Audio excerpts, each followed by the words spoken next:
The initial opinion of Korea's healthcare system that I formed during my interactions just with the first responders when I was in the Army was not a very good one, and probably not a very fair one. I didn't have a comprehensive view of the whole system. But from that initial negative experience, it's just grown much more positive over the years. And this is one of the biggest reasons that I'm happy I am living in Korea.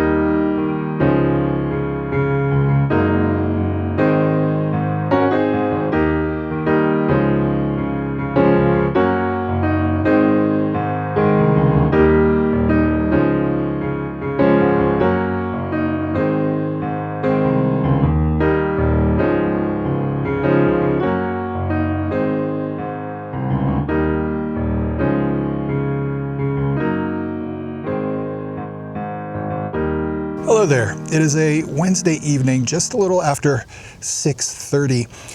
I'm not used to shooting at this time of day. Usually I end up shooting in the morning or the afternoon, or if you've seen my 3 a.m. walks, well after midnight. But my recovery from my hernia repair surgery last week has rather disrupted my sleep schedule. All that work I did a while back to get on a good sleep schedule has been undone by all the napping and sleeping I've been doing over the past, 9 days now? It's been 9 days since the surgery. Yeah, I had a hernia in my groin, an inguinal hernia.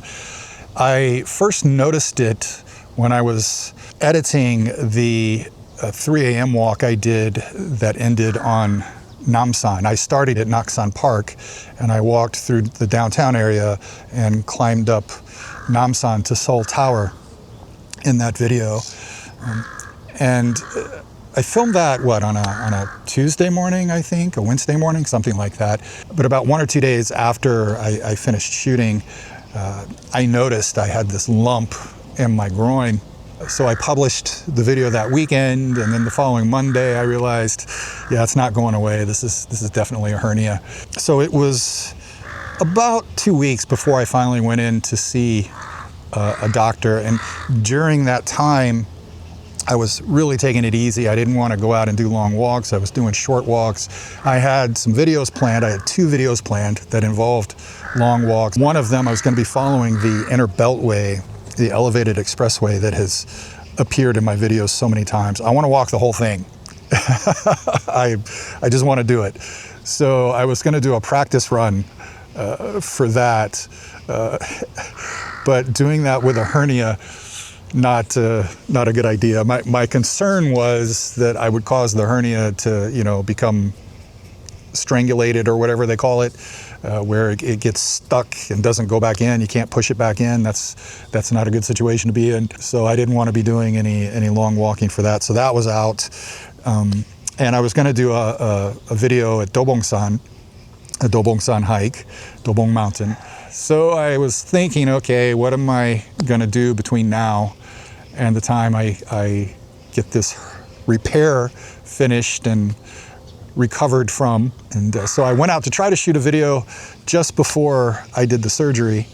But by that point, I had been having difficulty sleeping because of the hernia. I kept waking up during the night and I was constantly tired. And when I went back and reviewed the footage, I just wasn't happy with it. It was some of the worst footage I've ever shot since I've started YouTube. I just had no energy. But the neighborhoods haven't been changing only through development.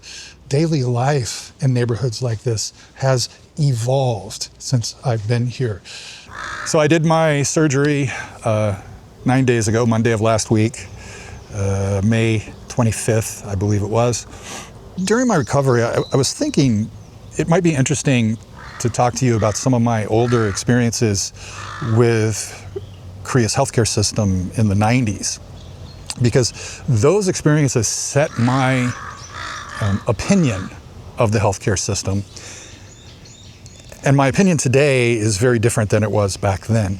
I want to stress before I start this, I did not have any kind of large, holistic insight into Korea's healthcare system back then.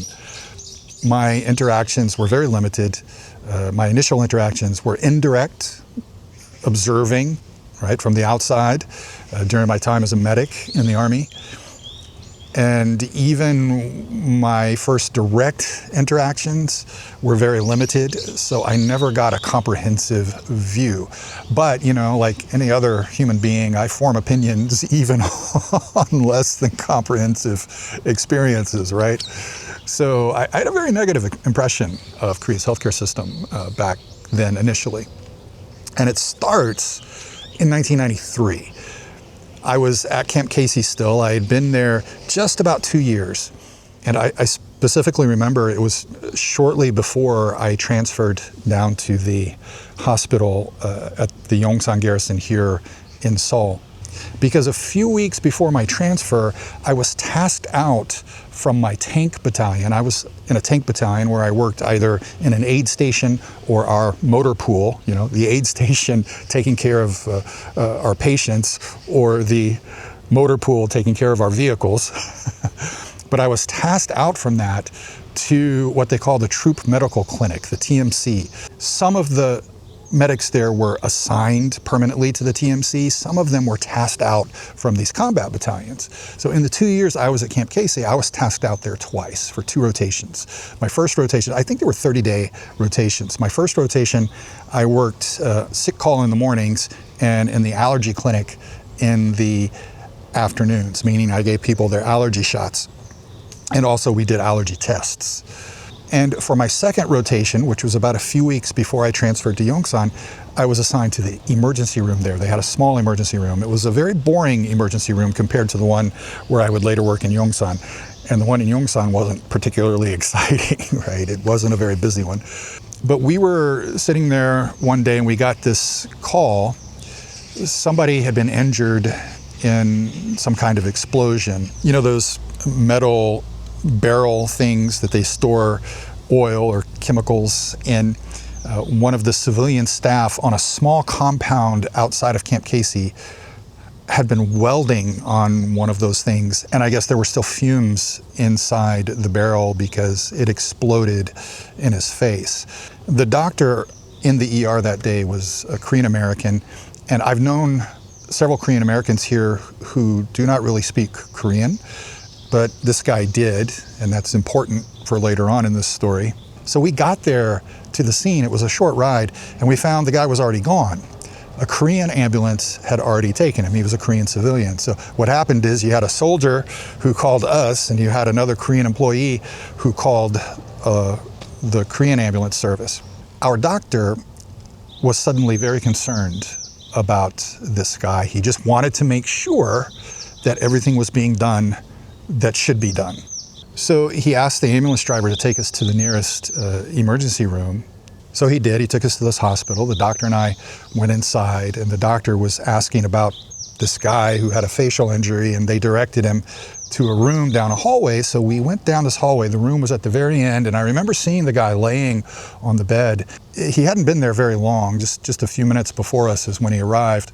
Nobody was doing anything. He was just laying there on the bed. There was no equipment set up, nothing. He was just there. And one of the hospital doctors was coming out of the room there, and my doctor, the Army doctor, started talking to him.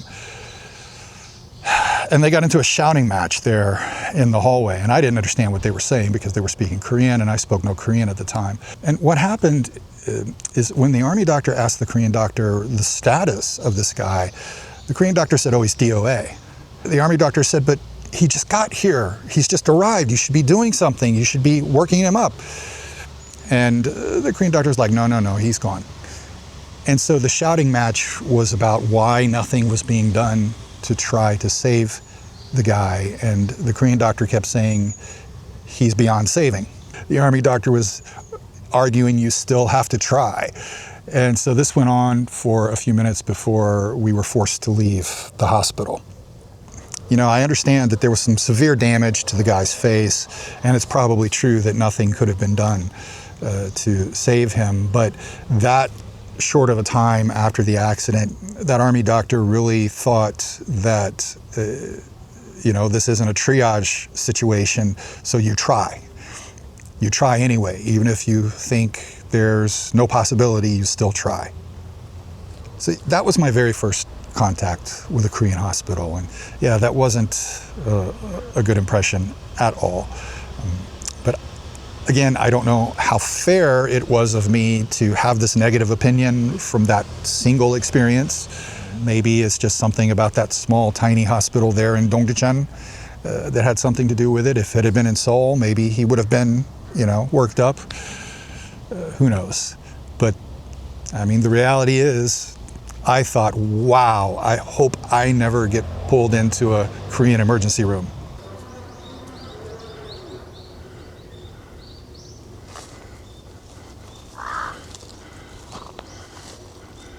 A few weeks later, I was here in Seoul. I had transferred to Yongsan, to what at the time was designated the 121st Evacuation Hospital.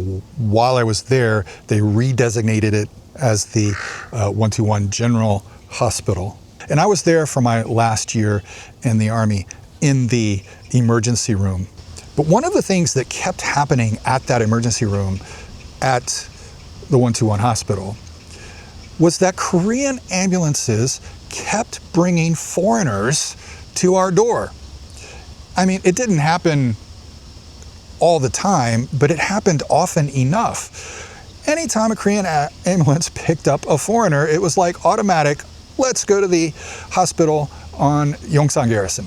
Now let's be clear, this hospital is for US military personnel and US government employees and US government contractors and their families. Average, everyday Americans were not even eligible to get onto the base without an escort. And the only way they would be going to the emergency room at 121 Hospital in any way whatsoever in normal circumstances would be if they had a medical emergency while they were on the Army base. But there was a policy not to turn away Korean ambulances. If a Korean ambulance came to the gate with a patient in the back, you let them on through. The one that really stands out for me, there was a European guy who was in a health club in Songnam. Songnam is a satellite city of Seoul. It's outside southern Seoul. So this European guy was there in a gym jogging, and he had a cardiac event. The ambulance drove an hour and a half from Songnam in traffic to bring him to our ER on the Army base. Thinking about it now makes me furious. I mean, what kind of first responder thinks that way? Even without traffic, that is too long of a drive for somebody having a cardiac event. Needless to say, this guy was well and truly DOA by the time they brought him here. Even so, we worked him up. I wasn't involved in that. I was monitoring other patients we had at the time, but my colleagues worked him up for a little while as best they could. And there was never any hope. And the thing that sticks out to me about that was his wife sitting in our lobby and crying. And another thing that infuriated me back then about these ambulances is you would have two crew members there, right? I don't know what you call them in Korean. I don't know if they're EMTs, paramedics, whatever they are. You had two of them, like you would on any ambulance crew, but they were both in the front seat. Nobody was in the back with the patient. Even this guy who had the cardiac event, neither one of the crew were with him in the back. And when you open the doors on these ambulances, when you see inside, back then, I shouldn't use present tense. When we opened those doors, when we saw inside, there wasn't a lot of equipment back there. I mean, you compare that to our Army ambulances at the time. We had this wall full of equipment and, items for many different kinds of emergency situations that we had to constantly make sure was stocked. These Korean ambulances back then had very, very little in the back. They had oxygen tanks maybe, and a few other things I don't remember.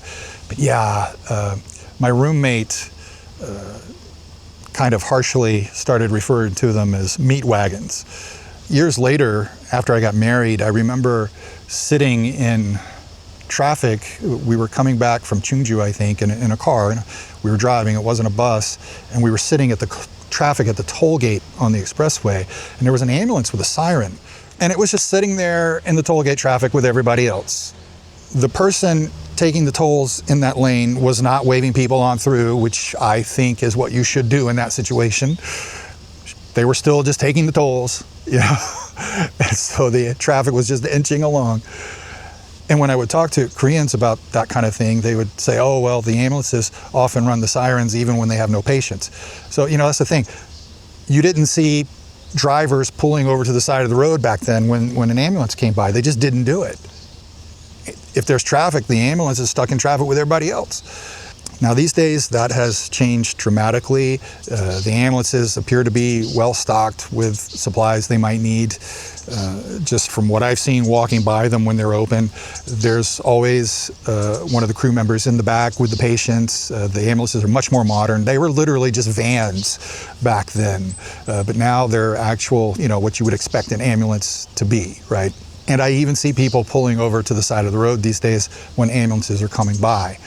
It's not always possible in heavy traffic, but people do make the effort these days. Back then, they never made the effort at all, so that has changed dramatically. So I don't want to give the impression that, you know, that kind of thing is still happening today. It absolutely is not, from what I've seen. And one of these days, I'd really like to dig into how the rules and regulations and laws, whatever, around primary responders, around ambulances, I'd like to see how that has changed from then to now, because I assume it has, given that the behavior has changed so significantly. And indeed it has. Korea's EMS system was still in its infancy, still developing when I was working as a medic in the early 90s. It wasn't until 1994 that the Emergency Medical Service Act was enacted, and that's when things really started to change and modernize. I'm happy to say that my first direct experience with the Korean healthcare system was much more positive. This happened shortly after I left the Army. I left the Army in March of '94, and I don't know if this was in '94 or '95. I can't remember exactly, but I know I was working on base at the time, and I had healthcare on base. But I was out in Gangnam with some friends, a couple of whom were Korean. I had a really bad stomach ache. And one of my Korean friends suggested I go to a nearby hospital. And I'm like, why would I go to a hospital for a stomach ache? I just, take some, something like Pepto-Bismol or something, right? But he's like, no, let's go to a hospital, I'll take you. So he took me to this nearby hospital. It was a small hospital. I was seated in front of a doctor within a few minutes. I had a short consultation with him. He just asked me a few questions. Then he sent me down the hall to get an IV. They injected some meds through the IV. Then on the way out, I got some pills from the pharmacy, and I paid 25,000 won. Now, 25,000 won in 1994 is not the same as 25,000 won in 2026. Obviously, the won has less buying power today, less purchasing power today than it did back then. But just for reference, the exchange rate at the time was around 800 won to the dollar, so that was roughly $30 in terms of exchange rate. And that was without any kind of health insurance. Like I said, I worked on base, I had healthcare on base, but in the Korean healthcare system, I had nothing, no coverage, nothing. But even so, 25,000 won. It was quick, it was efficient, it was inexpensive, and it was effective. So that was a very, very, very positive impression. And so that's when I started to realize, okay, there's more to this healthcare picture than I've seen so far. And later, after I got married, I had many more experiences with the Korean healthcare system, with my wife, with her relatives. My interactions directly as a patient have been few and far between. But my wife and her relatives, I've had a lot of opportunities to see it up close. And there are things that I don't like, but there are things that I find very impressive. Overall, I think what Korea's healthcare system really has going for it is access. Doesn't matter what your income level is, it doesn't matter what your job status is, you always have access to healthcare. And another thing is, I don't even go to a doctor or a hospital for, like minor symptoms, cold symptoms, stomach aches, that kind of thing. These days, I just go to a pharmacy and tell the pharmacist my symptoms. They give me some medicine. I take the medicine. Most of the time, I feel better relatively soon.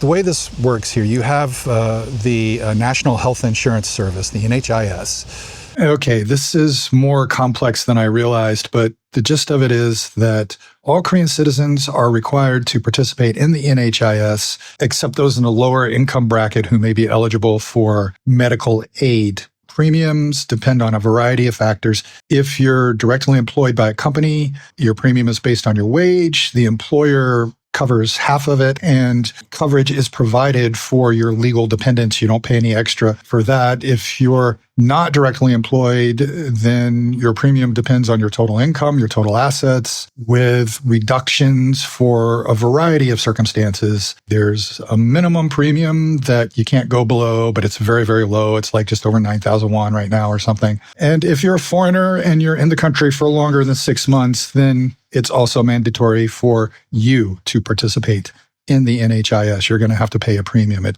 wasn't like that until 2019 when the regulations changed. There are 4 types of medical facilities that you can go to. There are the 의원, the clinics, 병원, the hospitals, the 종합병원, the general hospitals, and the 상급 종합병원, the tertiary general hospitals or major general hospitals like the university hospitals or Samsung Hospital, that kind of thing. In terms of treatment, you cannot go for your initial evaluation to one of the major hospitals, a 상급 종합병원. You have to go to one of the smaller facilities first, a clinic or a hospital or a general hospital. If they can't fully treat you, then they will give you a referral and you can take that to any hospital you want to take it to. The cost of everything the National Health Insurance covers is regulated. So if you go to a general hospital in southern Seoul or a general hospital in northern Seoul, you're not going to be seeing wildly different pricing. The pricing should generally be the same. The variance is not large. There are exemptions, however, to what the insurance will cover. And so for those things the insurance does not cover, the hospitals have more leeway in how much they can charge you for it. When it comes time to pay for inpatient care, the National Health Insurance pays a flat 80% no matter what type of facility you go to. So you only pay 20% of the cost out of pocket.